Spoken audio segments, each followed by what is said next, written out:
Try that on for size. All right. Hello, y'all. This is Platoon evenings and weekends class, Echo, part-time. I'm Jordan. I'm your host.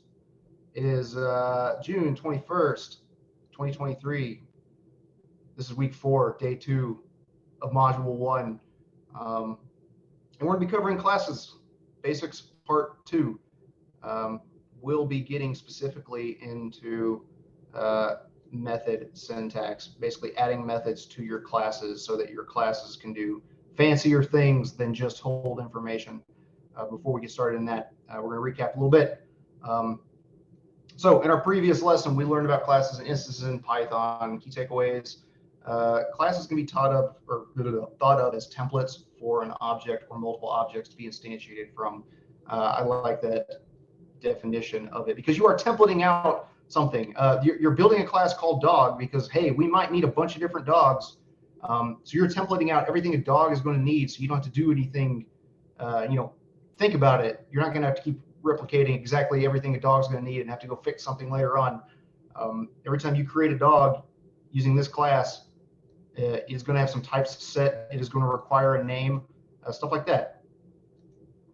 Instance objects contain instance attributes and methods, which are copied from the class the object is instantiated from. So there are class variables such as this type, canine. All dogs need to have a type called canine. This isn't a really good example, but basically we'll do something like legs would be a good way to do that. Legs being, we're going to say they all have 4 legs. That's probably a good guess, a good, assumption to make. However, some dogs may not have 4 legs, but this is just something that is going to, involve all the dogs.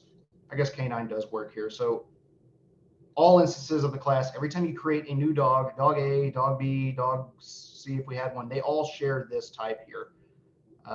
Instance variables, though, are built here within the instantiate, init block of code here. Self means, hey, take all of this, and I need a name.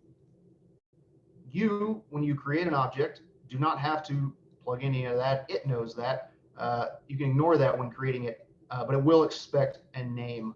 You can provide it such, apricot, buddy.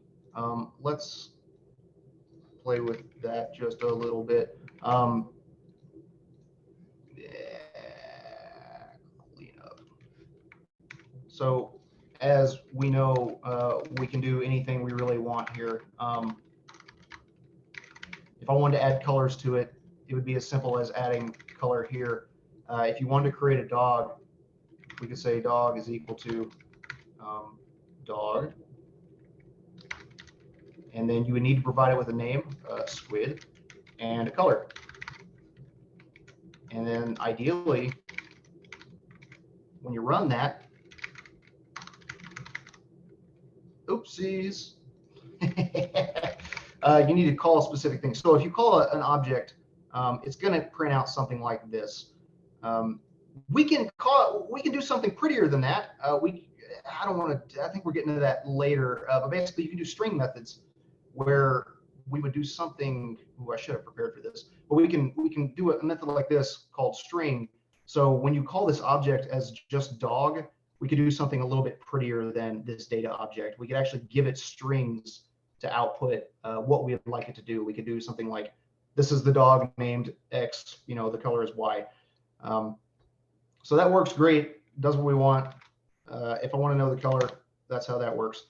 Now, one thing I think we'll get into later, but I want to talk about real quick. When we're talking functions, I've specified, hey, I need a name and I need a color. What's to prevent the user from doing these backwards? What's going to happen here? Does anyone? This is pretty obvious, right? What's gonna mess up here if I run this color? Is that going to be the color I want? No, it'll be squid. That's right. So why is that? That's the order of the arguments it's set to take up. So if you pass it in the wrong order, then I think it'll just take it in the wrong order as well. But That's it right. works in this case because they're both strings. Exactly. Yep. This is a positional argument. The function knows based off their position what it's going to do with them. It knows the first argument and the second argument are going to be what it identifies as this. Is there anything I can do so that I don't have to get these in order? Do y'all know how that works? Is there something I can do to not mess these oh wait, I said this was going to be black. That's confusing. Is there anything I can do to influence these positions to make it correct? I haven't done it, but can't you set the positions like similar to default variables and like tell it which position that argument is? Are you saying like that? Yeah, I think that'll work. I think it'll work too. Hey, Joyce is having problems. Oh, shoot.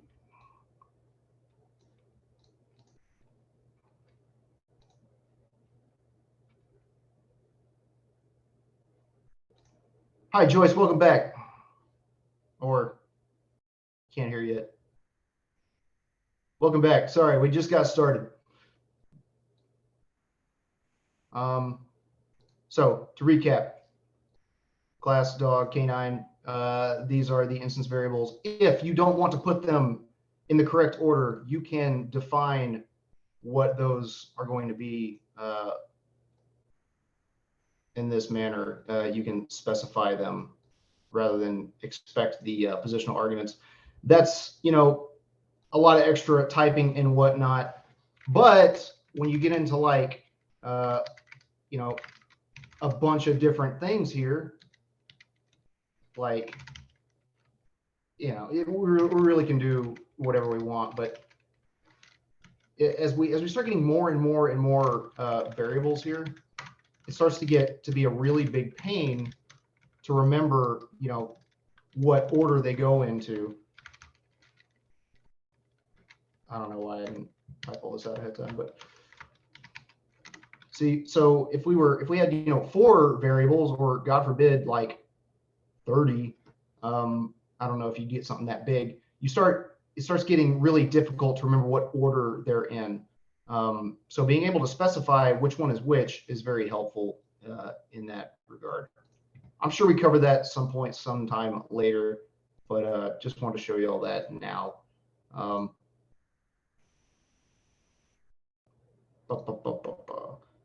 Does that make sense to everyone? Anyone have any questions about what I've done here?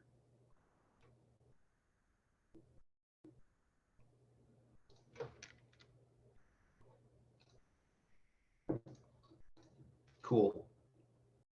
Yep, this shows the key takeaways. We've covered that. Great. Things to mention. So, oh wait, I'm going to cause more trouble for myself. These variables, these class variables belong to all the instances. The ones here, instance variables, which I've said, but let's see that in action. If I want to say dog2 color is now blue, that should update that. Oh wait, let's dog1.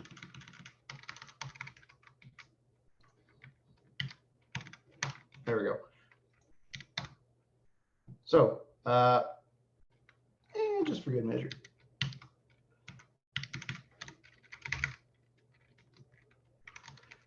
Before the change,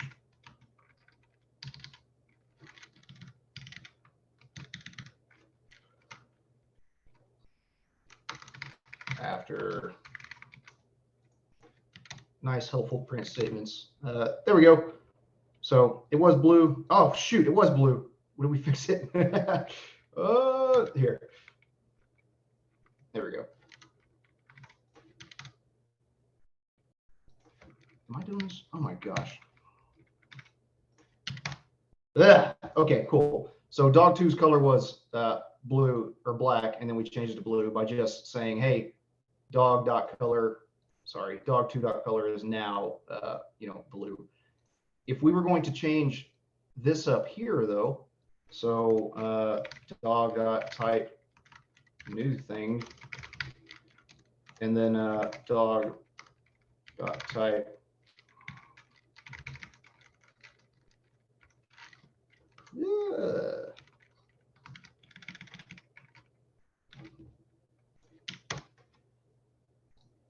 oh, how come that? Oh. Well, that's interesting. Why is it doing that? Did we find an issue here?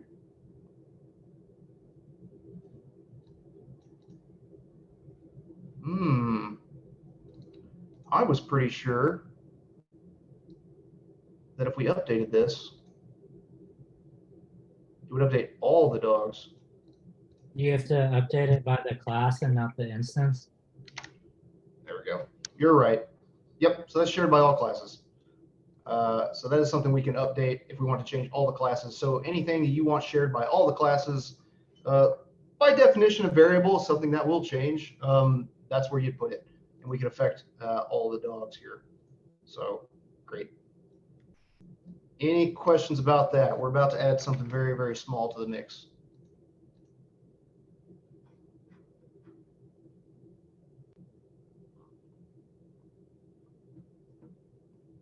Sweet. Class method syntax. As we learned in the previous lesson, methods are defined using the reserved keyword def, define a function. When writing your own methods, as opposed to calling a special built-in method such as init, you can name your method whatever you like, as long as you're not using something that's reserved. I'm actually, like, type is actually not really a good variable for that, because type is a reserved word. Following the name is a set of parentheses in which you can set up your parameters. So looks good. Yeah, why did they do that? So that Jordan can't just copy paste. Maybe it's because it wants me to use the shell.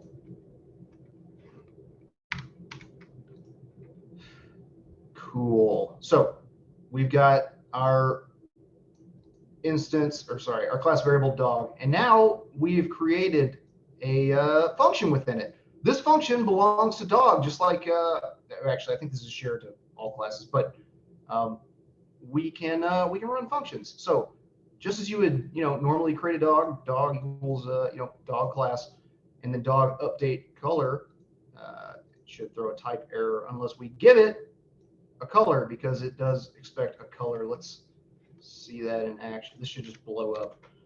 Yep, update color missing one required positional argument color. So if we do it the right way,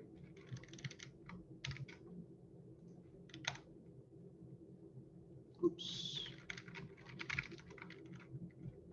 oh god,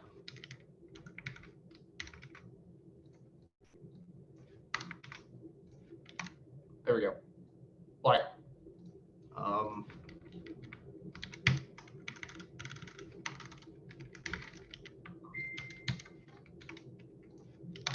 Black and blue. So what we're doing is displaying that we're changing a variable by using a function.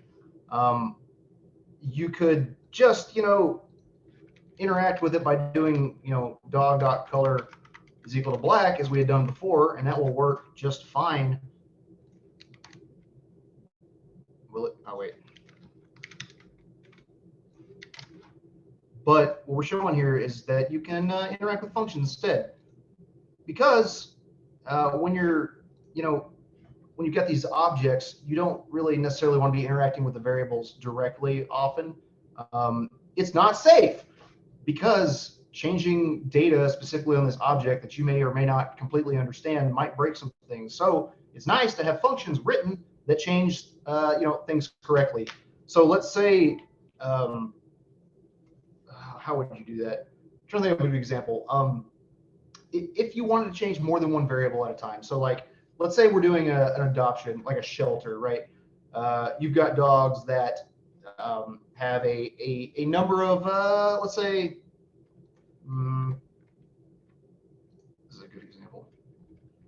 So let's pull this back up.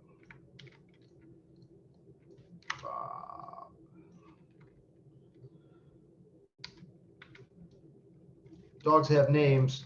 Dogs also, however, would have something like, this is our shelter, and our dogs, exist within it. Days here would be the amount of time, that they have lived here at the shelter, and we'll have like a status, right? And status would be something like, I don't know, ready to lose my mind. I don't know, like ready to adopt or something like that. So we would do, name is Buddy, days here is 12, and then status is ready to, we'll just say ready to adopt. If I wanted to go into my system and say, oh, hey guys, Buddy got adopted.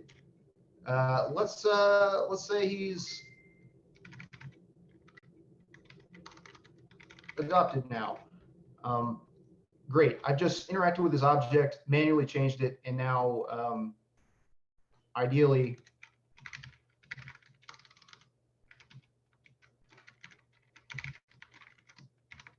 everything is the way I expect it to be. Oh, it takes everything. Ooh, what did I do? Oh, I didn't add those. Guys, I need you to be my co-pilot. If you see something, you have to say something. I look like a fool. Great, its status is adopted. Wonderful. But let's say we have some logic written somewhere that is based off the days here. Let's say someone writes a thing where it says like get all dogs, and by doing that, it I'll do that. I thought I had that turned off. Just a sec.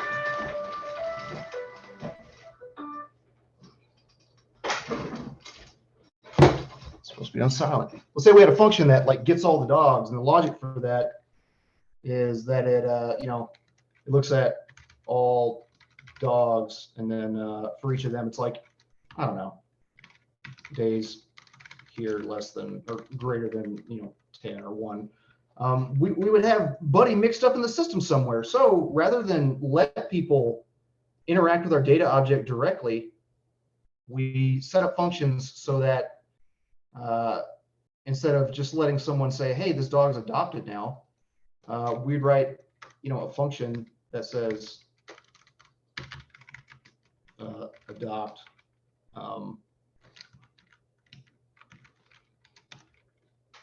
And it would do something like self.days here.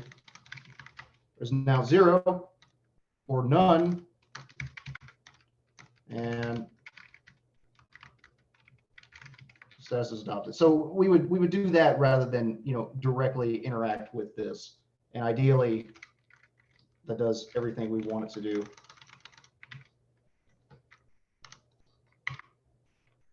We have to give the method self, don't we? We sure do. Cool. Great. So does that make sense? We, rather than expecting in the future to interact with this dog object directly, we've got functions set up because dogs aren't very complicated, but the more you add on, the more you want to provide meaningful ways to interact with the object.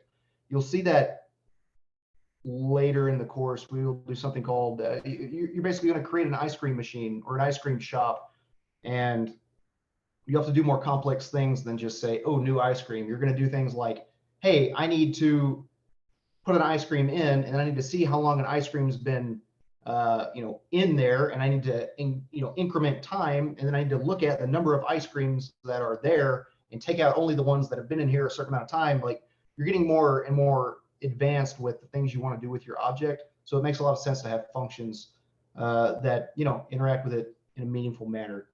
I feel like I'm beating this into the bush, but I really want to explain why you want to do it that way. Does that make sense to everyone?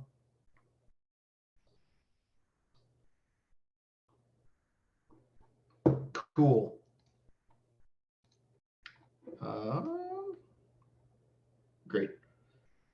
think I've kind of covered a lot of what this did, but we can copy and paste this. So modifying class instance attributes through methods. While instance variables for attribute values unique to each instance, class variables are for attributes and methods shared by all instances of the class. Instance variables may have unique values for the attributes they receive from their source class, but the methods they receive from their class are essentially identical. Since methods are not assigned values the way attribute variables are, in this sense, there's no need to distinguish between class method and instance method. It's still important to note that methods can interact with both class attributes and instance attributes. So defining which attribute is modified by a method should be done deliberately. In this example, which kind of wants me to just work through it one by one, so let's do it that way. It's easier to follow, I guess, if I don't just copy paste the whole thing.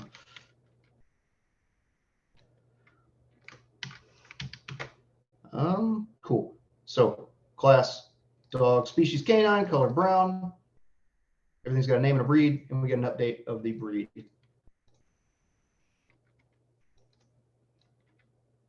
Dogs. Actually, I think I just shown that. I don't think I'm going to show this again. Okay, so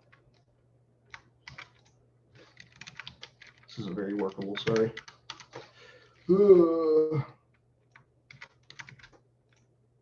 Great. Dog C is going to be Carl, a Cocker Spaniel. Dog D is going to be dog Delilah and a Dachshund. If we were to run through each of their breeds, we would get exactly what we expect to see, right? All dogs are brown. If we wanted to update the breed for dog C, so, and look at the breed.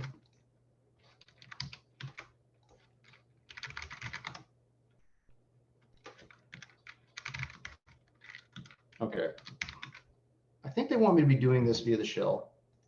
And that's something I kind of want to show you guys as well. Let me just run through this real fast. And I want to show you how to interact with this via the shell. So as shown before, updating the breed for dog C, we can change the breed. It updates it. No longer a Cocker Spaniel. It is now a Canaan. Is that how you? Is that what that is? Canaan? I know my dogs. I've never seen that in my life.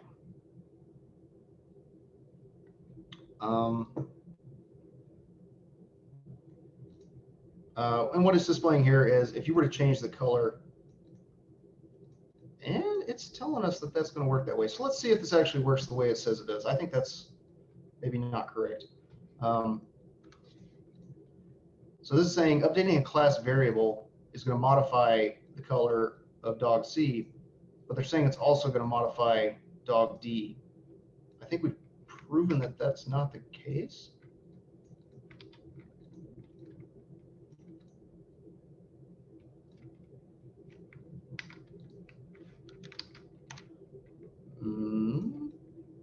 Okay. There might be a mistake in the cohort lesson. Let me just see. Yeah, look at that. What's going on here, huh? That doesn't look like that was tested. That's okay. We've shown that if we wanted to get that done, we would need to do something like. I think this is a recent change in Python, honestly.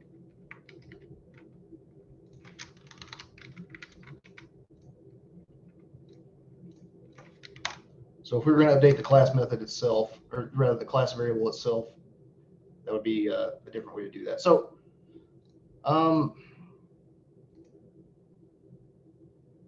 we all still here? I can't see anybody. Yeah, we're here. Yeah, we're all here. Yep. Cool. I want to have we done anything with the Python shell? Like if you ever do this on accident, do y'all know what's going on here? I think on like the first day you showed us like typing something or something like that, but I know we haven't really done much with it in our classes. Yeah, so I was working via like bash and just doing things from the command line. What this is doing is it's opening up Python when I run this command here, Python, which is actually Python 3, that uses the Python executable, runs this file, and spits out, whatever is run from the end of that file. Because this file prints two things, that's why we see those both printed. So it spins up a Python shell, feeds it this script, basically, this lecture.py, runs it, and then kills the Python shell.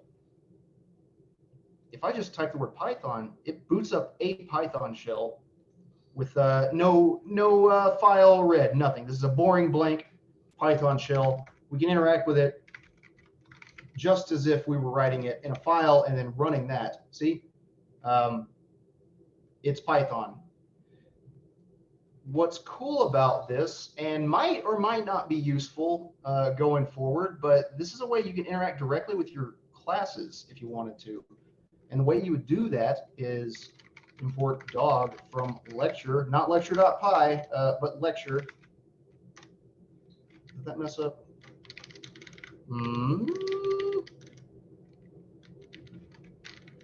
From lecture, from lecture, import dog. Cool. So that runs. And as we have this printed here, that's why that ran. So I'm importing I'm importing dog from lecture. What has that done within my shell? Is it read this file here and executed it? So I'm pretty sure. No, that's not defined. It didn't. I don't know that it necessarily ran all of these, but dog should be instantiated here. I'm pretty sure I can say dog is equal to.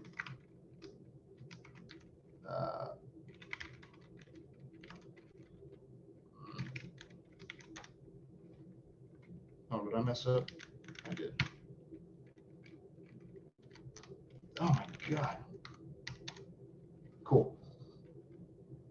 So, recap. Start over. Python 3, open up a shell. I'm going to import dog, from lecture, import dog. That shouldn't really run anything. That just has imported this dog class from that file. So within this shell, I'm still able to interact with this dog class that we created. And I can do that like that. And notice over here, they're just doing, dog c.color. I don't have to wrap that in a print statement like I had earlier. I don't need to say, print dog.color. There's no need for that because that just prints to the terminal. I'm interacting with the data object directly, so I can do stuff like that. And my dog stays alive. It doesn't, die at the end of this file. I can continue to check out this same dog or create new ones, as I'd like.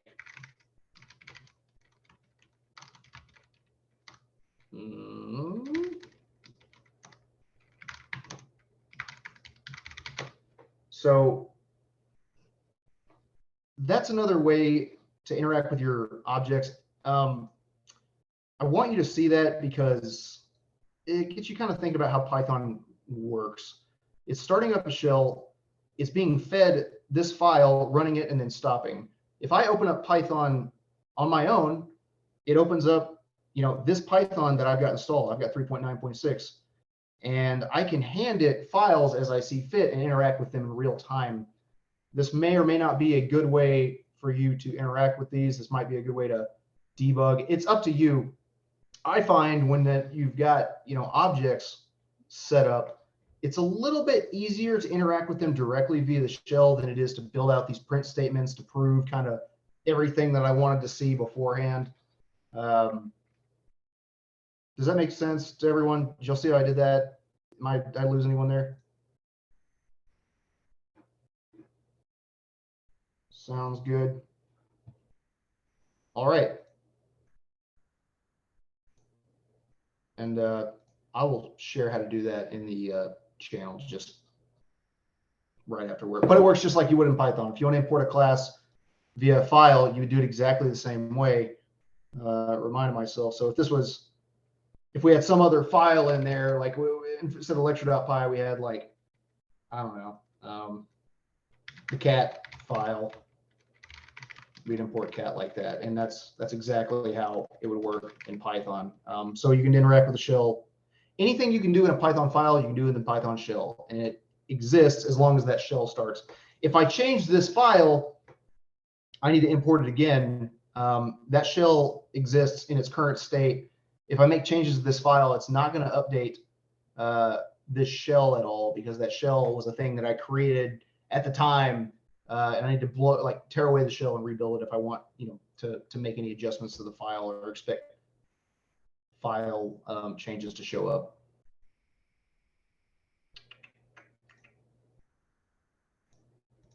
Do we have any more questions about modifying class and instance instance attributes through methods, and why you'd want to do that?